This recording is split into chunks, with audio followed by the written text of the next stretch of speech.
Sir मुझे ये जानना है कि सर क्या हम लोग को लाइफ में नहीं करना चाहिए जिससे हम लोग को डाउनफॉल हो सकता है?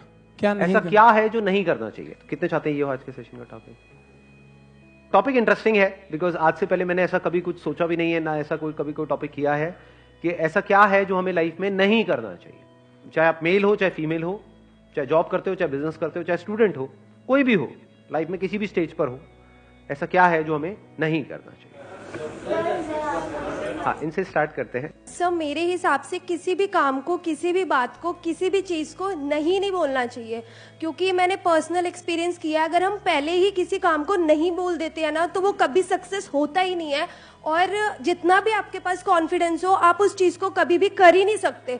तो पहले नहीं बोलना नहीं सीखना चाहिए मेरे हिसाब से। Based upon our past experience हमारे माइंड में कुछ बैठ जाता है जिसको हम बहुत स्ट्रांगली पकड़ लेते हैं और अभी से पकड़ना शुरू कर देते हैं, इसी एज से। यानी इस एज में हमारे माइंड में वो चीजें बैठने लग जाती हैं। बच्चों के माइंड में कुछ नहीं होता है, बच्चे बिल्कुल ब्लैंक स्लेट की तरह हैं, वहां पे ना हाँ लिखा हुआ है ना लिखा हुआ है। पर जैसे जैसे एज बढ़ती चली जाती है वो स्ट्रांग होता चला जाता है, और उसी की वजह से फिर हमारे कॉन्फ्लिक्ट्स होने लग जाते हैं। उसी की वजह से सारी रिग्रेट्स आती है, क्योंकि होता क्या है, बड़ी जल्दी हम ना बोल देते हैं। हो सकता है कोई बहुत बड़ी अपॉर्चुनिटी आई हमारे सामने, डिसीजन लेना था, लेकिन सुनने से पहले ही सामने वाले बंदे की पूरी बात हमने पहले ही ना बोल दिया। नहीं नहीं नहीं, नहीं। उसके बाद पूरी जिंदगी बैठ करके रो रहे हैं। अपने घर में आपने चीजों को ऑब्जर्व किया होगा, अपने दादा को, नाना को कभी ये डायलॉग कहते हुए सुना है कि उस टाइम पे मेरे को मौका मिला था, अगर मैंने वो कर लिया होता तो आज मैं पता नहीं कहां होता। उस टाइम पे ये घर ना लेके वो कोने वाला घर ले लिया होता तो मैं पता नहीं कहां होता। पूछो क्यों नहीं लिया? क्योंकि जैसी वो अपॉर्चुनिटी आई तो उन्होंने पहले ही, सुनने से पहले ही, समझने से पहले ही ना बोल दिया। किसी और ने हाँ बोल दिया। जिसने हाँ बोला वो आगे निकल गया, जिसने ना बोला वो पीछे रह गया। तो अपनी लाइफ में कभी भी ये हाँ और ना को स्ट्रांग मत होने दो। अगर आप मेरे भी सेशंस को ध्यान से कभी सुनोगे ना या ऑब्जर्व करोगे, आपको एक क्लियर स्टैंड नहीं मिलेगा। और इसमें वो लोग जिनका माइंड बिल्कुल ही कॉन्क्रीट है, पत्थर के जैसा है। माइंड ना दो तरीके के होते हैं। 90% से ज्यादा लोगों का जो माइंड है वो पत्थर के जैसा है। उसमें सब कुछ पहले से ही फिक्स्ड है और कुछ नया अंदर जाने के लिए जगह ही नहीं है। उस माइंड में जो पहले से फिक्स्ड है, उससे मिलता जुलता कोई बंदा कोई बात करेगा, जैसे मैं कोई बात करूंगा तो कहेंगे हाँ हाँ बहुत बढ़िया बहुत बढ़िया बहुत बढ़िया, ये तो वैसे ही सोचता है बिल्कुल जैसे मैं सोचता हूं। और जैसे ही उससे अलग कोई थोड़ी सी बात करी जाएगी तो क्या होगा? गुस्सा आएगा, ये क्या बोल रहा है, ये सही नहीं। समझ गए क्या हो रहा है? इन माइंड्स को क्या कहो? पत्थर के जैसे माइंड है, सब रुका पड़ा है। दूसरे तरह का माइंड कौन सा होता है? जो एक नदी की तरह बह रहा है।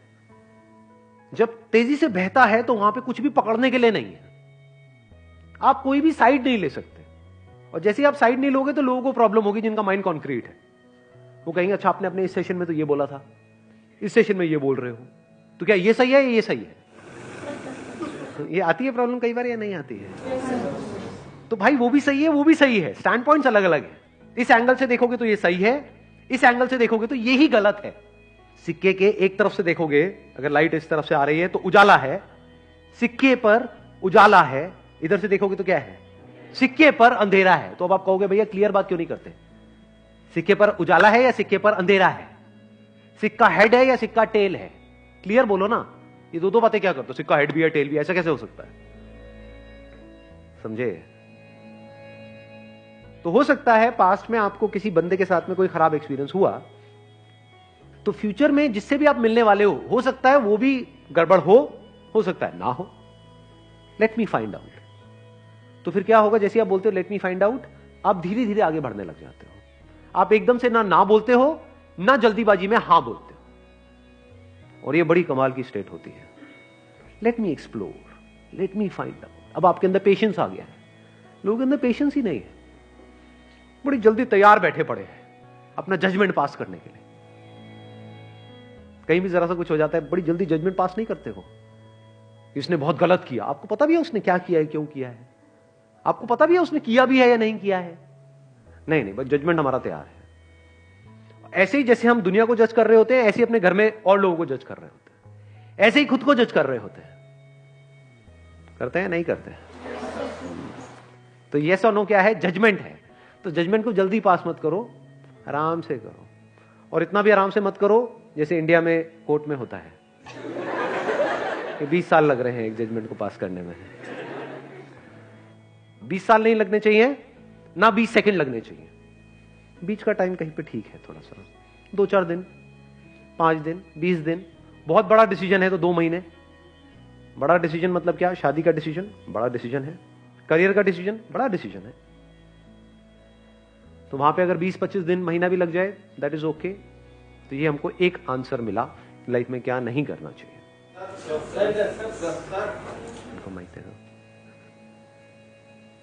एक्चुअली सर मेरे को लगता है कि हमें हमारे ऊपर पर्सनली सेल्फ डाउट नहीं होना चाहिए कोई भी काम करने से पहले। अगर हमने अपने आप पे डाउट करना शुरू कर दिया, फिर हम कुछ भी करेंगे, लाइक अगर मैं यहाँ स्टैंड करूंगी फिर मेरे को लगेगा मैं खड़ी हो रही, मैं कहीं गिर तो नहीं जाऊंगी। तो मुझे लग रहा है कि वो डाउट नहीं करना चाहिए अपने आप पे। हमें अपने ऊपर डाउट होने लग जाता है कि मैं ये कर भी पाऊंगा या नहीं कर पाऊंगा। तो अब ये बड़ा अच्छा पॉइंट है, ये खत्म कैसे हो?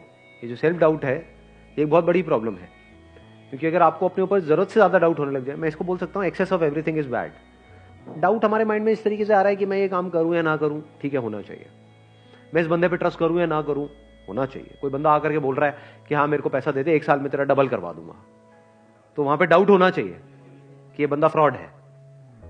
तो अब अगर ये सेल्फ डाउट आपको हेल्प कर रहा है तब तो बहुत बढ़िया है। अगर इस सेल्फ डाउट की वजह से आप अटक गए हो लाइफ में, ये सेल्फ डाउट इतना ज्यादा बढ़ गया है कि आपने अपने हथियार ही डाल दिए हैं, कि आप कह रहे हो कि नहीं अब तो कुछ हो ही नहीं सकता, मैं तो कुछ कर ही नहीं सकती, मैं तो कुछ कर ही नहीं सकता, मेरे तो कुछ बस का ही नहीं। हाँ वो सब कुछ कर सकता है, वो अलग मिट्टी का बना हुआ है, मैं नहीं कर सकता। ये आने लग जाता है, नहीं आता है। इससे कैसे बचे? अंदर तक आपको ये पता होना चाहिए, अंदर तक, कि आप में, मुझ में, किसी में भी कोई फर्क नहीं है। Brain is brain, body is body, brain is not your brain और माई ब्रेन। इस सच को देख पा रहे हो? सिर्फ ब्रेन में जो इंफॉर्मेशन पड़ी है वो अलग अलग है, बट जो ब्रेन है, जिस तरह से ब्रेन काम कर रही है, दैट इज सेम। उसमें इंफॉर्मेशन अलग अलग है। तो हार्डवेयर इज सेम, आंखें सेम है, शेप अलग अलग हो सकती है, बट जिस तरह से वो काम कर रही है, जैसे 2 कैमरास हैं अलग अलग कंपनीज के, तो बाहर से दिखने में अलग अलग हो सकते हैं, ब्रांड अलग अलग हो सकता है, पर जिस तरह से वो काम कर रहा है वो सेम है। जिस तरह से लाइट पड़ती है, मिरर पे जाती है, ये होता है, रिफ्लेक्ट करता है, फिर वो इमेज को कैप्चर करता है, वो सेम है, वो अलग अलग नहीं है। ऐसे ही जब इस सच को आप देख लेते हो, यू, मी और anybody, we as in humans, we are all same. Your brain is not similar to Einstein's brain, it is same. तो एक एनर्जी आती है अंदर से। अब अपने आप को अंडर एस्टिमेट करते हो ना ओवर एस्टिमेट करते हो, क्योंकि ओवर एस्टिमेट भी जो खच्चर करते हैं उनके भी माइंड में ये बैठा होता है कि मेरी ब्रेन तो पता नहीं क्या है, आई एम तो जीनियस। वो भी खच्चर है, जीनियस खच्चर है वो। हाँ। और एक है जो बेवकूफ खच्चर है, वो क्या कह रहा है कि नहीं नहीं मेरी ब्रेन में ही कुछ कमी है, नहीं मेरे में कुछ कमी है। मेरे में मतलब क्या? अलग तरह की इंफॉर्मेशन अंदर डाल दो, वो अलग तरह से काम करने लग जाएगी ब्रेन। सिंपल है। जैसे कभी ऐसा हो जाता है कि जब लाइफ में मूड बहुत खराब होता है, यानी एक तरह के थॉट्स अंदर चल रहे हैं, एक तरह की इंफॉर्मेशन अंदर प्ले होती चली जा रही है ब्रेन पे, एकदम से आपने मेरा कोई सेशन देखा या कोई बुक पढ़ी या किसी और का कोई सेशन देखा, एकदम से सब कुछ बदल गया। तो क्या बदला है वहां पर? क्या ब्रेन बदल गई है? हार्डवेयर बदला है, सॉफ्टवेयर ही तो बदला है, इंफॉर्मेशन ही तो बदली है। पहले अपने अंदर ही अंदर कुछ और बोल रहे थे, अब कुछ और बोल रहे हो। आया समझ में? नहीं आया कुछ? अब कहां पे है सेल्फ डाउट बताओ? अब यहां पे ना तो इंफीरियरिटी कॉम्प्लेक्स है हमारे अंदर, ना सुपीरियरिटी कॉम्प्लेक्स है, कुछ भी नहीं है। ये मतलब मेरी ब्रेन और आइंस्टाइन की ब्रेन सेम है, आपकी ब्रेन और किसी की भी, any person you name it, जो भी पास्ट में हुआ या अभी है या होने वाला है, सेम है, कोई फर्क नहीं है। इसको सिर्फ ढंग से यूज करना है, समझदारी से यूज करना है, बस, और कुछ नहीं है। इनको देना माइक जरा। हाँ ये पीछे। मैं बस ये कहना चाहता हूँ कि हमें अपनी जड़ों को नहीं भूलना चाहिए, अपने पेरेंट्स, उनके एक्सपीरियंसेस। बहुत अच्छा पॉइंट इन्होंने बोला है कि हमको अपनी जड़ों को कभी नहीं भूलना चाहिए। देखो एक पेड़ है, किस बेस पे डिसाइड होता है कि वो पेड़ कितना बड़ा हो सकता है? उसकी जड़ें कितनी अंदर तक है।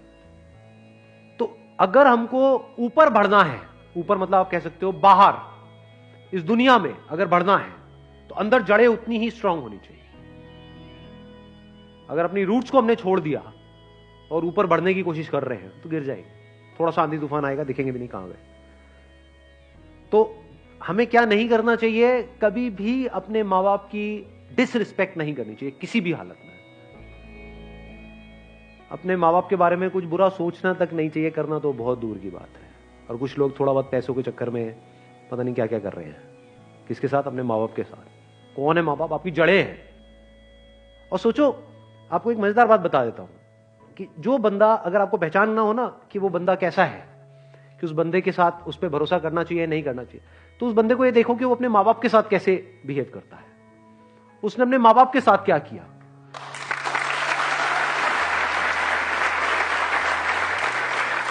क्योंकि जो बंदा अपने माँ बाप का सगा नहीं हुआ, अपने भाई बहन का सगा नहीं हुआ, वो किसका सगा होगा? उस पर क्या भरोसा करोगे? वक्त आने पे वो आपको भी काटेगा। जिसने अपनी जड़ें काट दी, उसके लिए और दूसरा पेड़ कहां मैटर करता है? आप तो दूसरे हो ना। जिसने अपने को नहीं छोड़ा वो आपको क्या छोड़ेगा?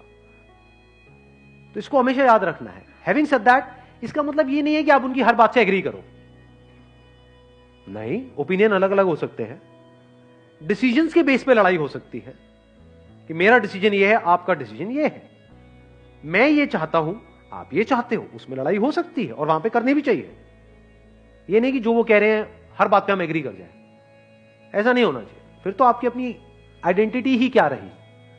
कुछ भी नहीं है। वो बोलते रहेंगे, आप करते रहोगे। तो रिस्पेक्ट अलग चीज है और डिफरेंस ऑफ ओपिनियन अलग चीज है। तो इसको मिक्स मत करना। बिकॉज मेरे को पता है मेरी ये बात सुनते ही लोग क्या बोलेंगे कि हाँ, मेरे माँ बाप, अब आप जो कहोगे मैं वही करूंगा। वो कहेंगे बढ़िया है, यही तो हमें चाहिए था। ऐसे ही तो चाहिए हमें कि बेटा चल, अब तुझे ये करना है, तुझे ये करना है, तुझे ये करना है, इतने बजे उठना है, इतने बजे सोना है, इतने बजे यहां जाना है, वहां जाना है, ये होगा वो होगा, ये सारा कुछ। तुमसे लड़ लो। जहां पे अपनापन होता है वहीं पे लड़ाई होती है। अनजान से कौन लड़ता है कभी यहाँ पे अनजान में आपस में कभी कोई लड़ाई हुई है आकर के? तू मुझे पसंद नहीं है, भाड़ किया किसी ने ऐसा आपस में?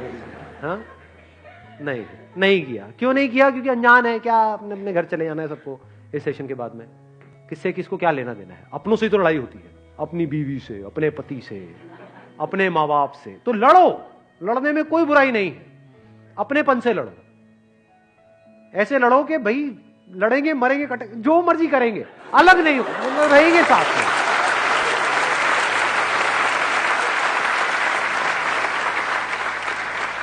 इसको इस तरह से भी कह सकते हो, आपस में लड़ेंगे, बाहर का कोई आएगा तो फिर हम एक हो जाएंगे, फिर नहीं छोड़ेंगे। या एक्चुअल में अगर कोई मुश्किल आएगी तो हम सब एक है। हाँ, आपस में हमारा चलता रहता है थोड़ा बहुत, उसमें कोई बुराई नहीं है। तो जड़ों को याद रखने का मतलब, जड़ों को ना भूलने का मतलब कि कुछ ऐसे लोग हैं आपकी लाइफ में जो आपको अंदर तक पता है कि ये मेरे अपने हैं। कैसे पता है? क्योंकि जब आपकी लाइफ का सबसे खराब टाइम चल रहा था तब भी वो आपके साथ थे, वो आपके अपने हैं, फॉर श्योर आपके अपने हैं। जब खराब टाइम में नहीं छोड़ा तो अच्छे टाइम में क्या छोड़ेंगे?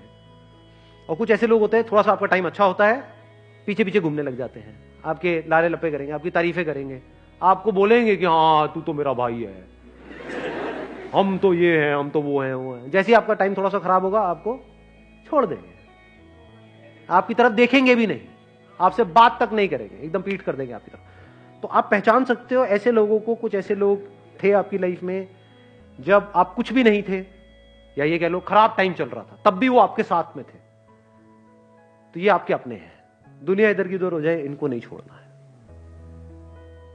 चाहे घर अलग अलग हो जाए, देखना, इसको भी ध्यान से समझ लेना। इसका मतलब ये नहीं है कि हाँ एक ही घर में रहेंगे जी, अब तो सास बहू आपस में एक दूसरे का गला काट रही है लेकिन रहेंगे हम एक साथ ही, ये नहीं कह रहा हूं मैं। चाहे घर अलग अलग हो जाए, यानी फ्लोर अलग अलग हो जाए, अपार्टमेंट अलग अलग हो जाए, आप यहां रहते हो वो वहां रहते हैं, या दूर भी रहते हैं, आप दिल्ली में रहते हो वो बॉम्बे में रहते हैं, दैट्स ओके। लेकिन दिल से हम एक है जी, मरते दम तक हम अलग नहीं हो सकते। That must be very clear. जिसके माइंड में ये क्लियर है उसकी जड़ें पक्की है। Wish you all the very best. Thank you so much for coming.